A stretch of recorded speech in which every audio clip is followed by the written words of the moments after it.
Avec un recul de près de 2 mètres par rang et par endroit, le trait de côte aquitain est en évolution et il en découle de nombreuses problématiques. Migration de population dont les terres disparaissent, victime de la dégradation de la côte et disparition des plages touristiques.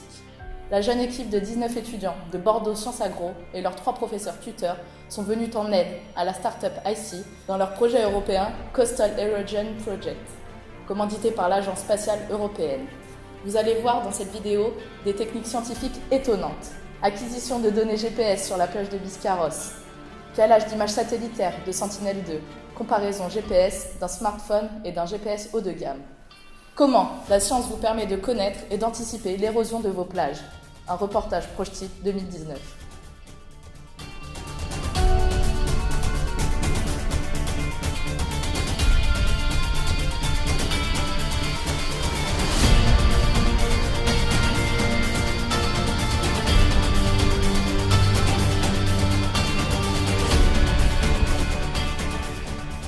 Le suivi du trait de côte et son évolution sont réalisés par une mission de terrain indicateur se déroulant sur la plage de Biscarrosse. L'objectif est d'étudier les différents indicateurs définis par IC, qui sont le pied de dune, la ligne de rivage, le swatch, la limite sable sec, sable humide.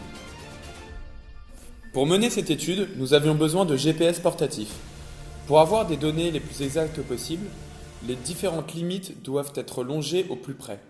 Les limites ont également été détourées à l'aide d'une application GPS sur smartphone. Dans un même temps, des commentaires sont relevés sur des carnets de terrain et des photos ont été prises lorsqu'il y avait des difficultés de détermination du paysage telles que des limites floues ou des zones non étudiables. La préparation nécessitait de vérifier les batteries des GPS et des smartphones. Il fallait aussi prévoir les cheminements de chaque trinôme.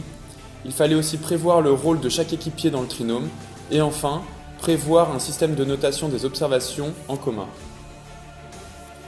Pour le retour de la mission, la première chose à faire était de décharger les informations contenues dans les GPS et les smartphones afin de récupérer les données. L'analyse des données nécessite le logiciel ArcGIS, ce qui permet, après de multiples manipulations, d'afficher les différentes lignes sur une image satellite.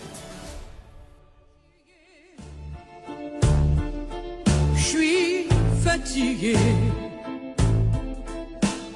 fatigué de rêver, fatigué de fantasmer. Je lance mon oreiller par la fenêtre.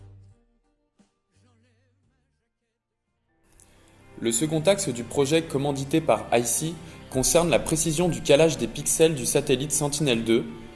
Il s'agit d'un axe qualité-image. Sentinel-2 a une précision de pixels de 10 mètres sur 10 mètres. On recherche des déformations ou erreurs de calage qui potentiellement s'aggravent lorsque l'on s'approche du littoral. La démarche suivie a été la suivante. Au préalable, on recherche des points identifiables sur une image S2 en comparant cette image aux images satellites de Géoportail ou Google Maps par exemple. Le but étant de pouvoir aller à ces points sur le terrain. Les pixels clairs, au milieu de pixels foncés, correspondent généralement à des zones dégagées où l'on peut faire des mesures GPS. La zone de recherche des points se situe au niveau de Biscarrosse, en faisant bien attention à trouver certains points proches du littoral et d'autres plus dans les terres. 40 points au minimum sont nécessaires pour l'étude.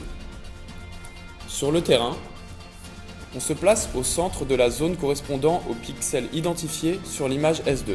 On réalise ensuite 3 mesures GPS en ce point pour être plus précis. On relève ensuite toutes les difficultés que l'on a rencontrées.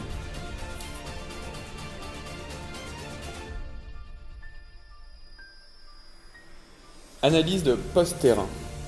Calcul du barycentre des 3 mesures GPS prises en chaque point. Placement sur des images satellites S2 acquises à des dates différentes de l'endroit précis où l'opérateur pense avoir pris les données GPS sur le terrain.